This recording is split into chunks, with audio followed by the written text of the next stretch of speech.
La jeunesse en force, M. Fikret. On a des jeunes aujourd'hui, ça fait plaisir. Et en plus, il y a beaucoup de jeunes parmi l'audience et ça fait plaisir. C'est des jeunes qui vont prendre en charge les programmes qui viennent par la suite et qui sont là pour apprendre d'expertise des vétérans. Voilà. Pour parler aujourd'hui du programme, je vais commencer par le cadre référentiel, le contexte, une présentation du programme en détail et après, pour finir avec des chiffres et les dernières remontées qu'on a. Voilà, le cadre référentiel. Bon, bien sûr, c'est les orientations royales visant à améliorer les conditions de vie des citoyens. Sa Majesté, à travers ses discours, à travers ses séances de travail avec le gouvernement, elle a toujours incité le gouvernement à offrir aux citoyens marocains un logement digne. Et la dignité, c'est la qualité, c'est la proximité des services et c'est le prix accessible. Aussi le programme gouvernemental qui a parlé du renforcement du développement humain, la cohésion sociale et favoriser bien sûr l'acquisition de logements décents. Aussi le nouveau modèle de développement qui préconise la réorientation des politiques pour soutenir l'accès au logement.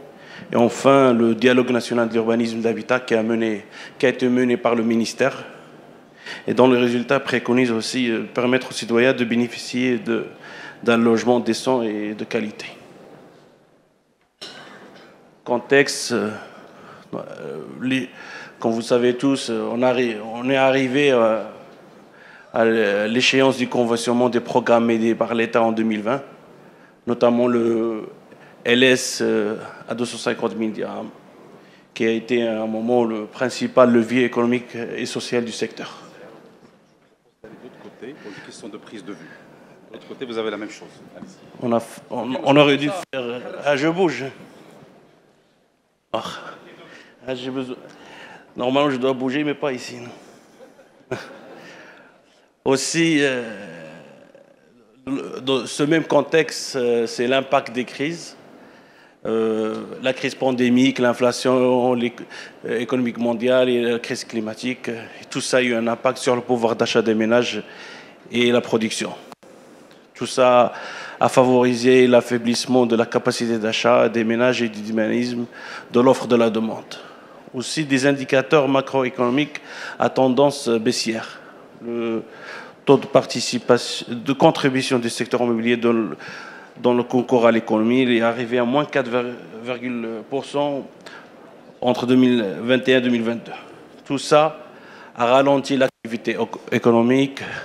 Alors, il a ralenti sa participation à l'emploi, à la production des matériaux et la hausse des prix.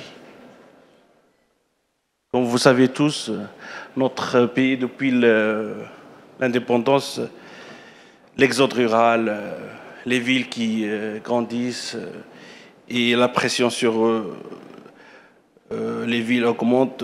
On était à 35% en 1971 et aujourd'hui, en 2022, on est à plus de 64% d'urbanisation. Tout ça a fait ressortir un besoin en logement à assouvir. Le déficit en logement en 2022 est de 340 000 unités. Tout ça, il nous a poussé à réfléchir pour s'aligner par rapport aux orientations de Sa Majesté, par rapport au programme gouvernemental et pour répondre au contexte actuel. Il fallait l'intervention de l'État pour assurer l'égalité des chances pour l'accès au logement.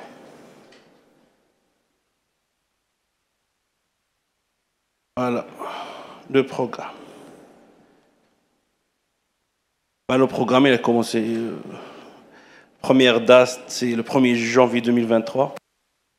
L'application de l'article 8 de la loi de finances 2023. Et après est venue l'institution du programme sur haute instruction royale. En 2024, la promulgation de l'article 10 de la LF 2024, modifiant et complétant l'article 8 de la LF 2024. Et le 23 janvier 2024, le premier déblocage de montant des aides.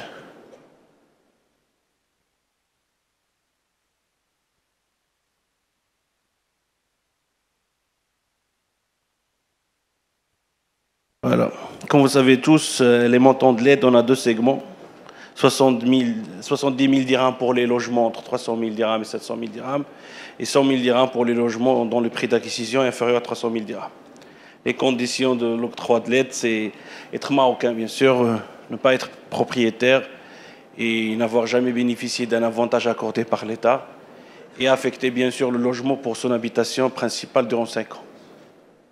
Aussi, on a exigé pour le bien le permis d'habiter à partir du 1er janvier 2023, bien sûr une première vente et un minimum de pièces, et le prix du bien inférieur à 700 000 dirhams. Voilà, je pense que tout le monde connaît un peu la procédure.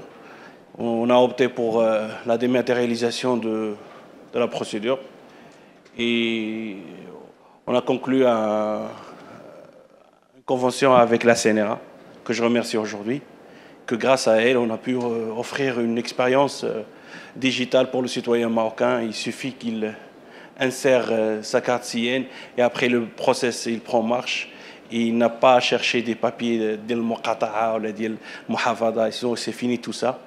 On est en 2024. On ne doit pas envoyer les Marocains chercher Shahadat Skna ou Shahadat al-Aqaradi. Ça n'a pas de sens. On a une plateforme aujourd'hui qui questionne toutes les plateformes concernées, la DGI, la conservation foncière et d'autres plateformes, tout ça pour garantir aux citoyens marocains une expérience dématérialisée 100%.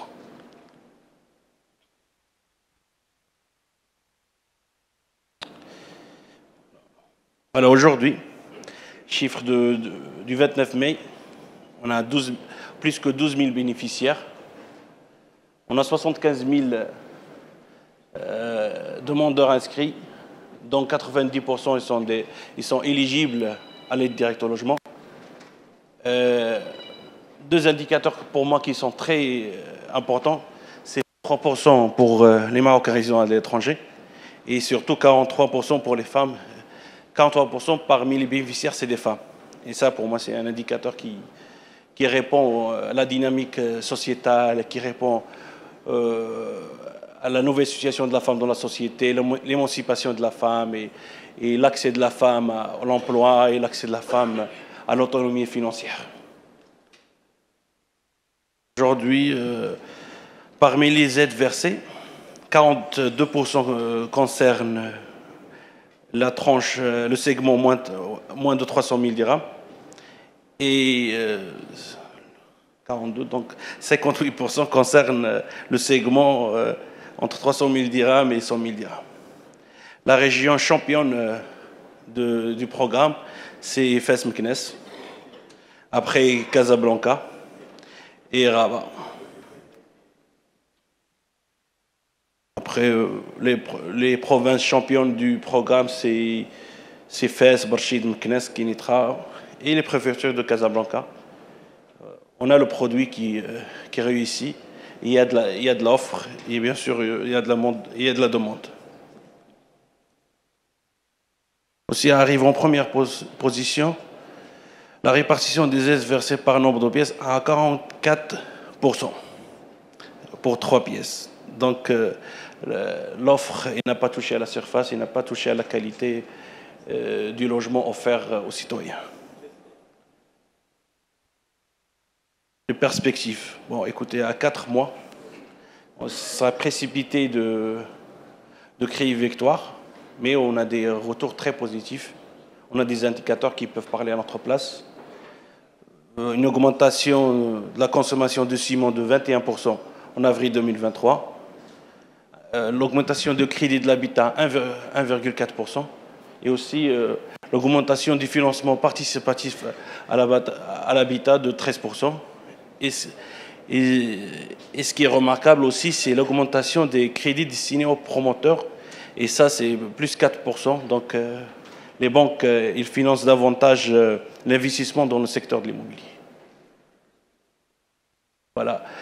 La moyenne des prix à Casa, on se retrouve pour le segment de moins 300 000 dirhams à une moyenne de 285 000 dirhams. À Marrakech, 275 000 dirhams. Et à Beni Milla, 281 000 dirhams. Dans l'Atafila, 275 000 dirhams. Donc on voit bien qu'avec ce programme, on a pu offrir un logement marocain à moins de 200 000 dirhams. Pour le segment 300 000 dirhams et 700 000 dirhams, c'est un segment important parce que malgré l'effort de l'État auparavant pour inciter la classe moyenne à accéder au logement, il n'y avait pas de résultat palpable. Aujourd'hui, on a un produit destiné à la classe moyenne, c'est très important. La moyenne à Casa, c'est 527 000 dirhams. Et dans la région, c'est 480 000 dirhams. À Rabat, 549 000 dirhams. À Beni Mellel, 454 000 dirhams. Aussi, un chiffre qui m'a interpellé, c'est le bien le moins cher qui a été vendu au Maroc. C'est un bien à 150 000 dirhams à Sidi Ben Nord. Donc on a un citoyen marocain qui a acheté un appartement à 50 000 dirhams. Aujourd'hui, il a sa dignité. Aujourd'hui, il a son bien. On ne va pas le pousser à l'exode rural. On ne va pas le pousser à acheter un logement clandestin. Et on ne va pas le pousser à aller dans un bidonville. À 50 000 dirhams, il a son bien, il a sa dignité, il a sa stabilité. Merci. Merci beaucoup, Saad. Merci pour cette... Le chrono, il est super. On m'avait même surpris.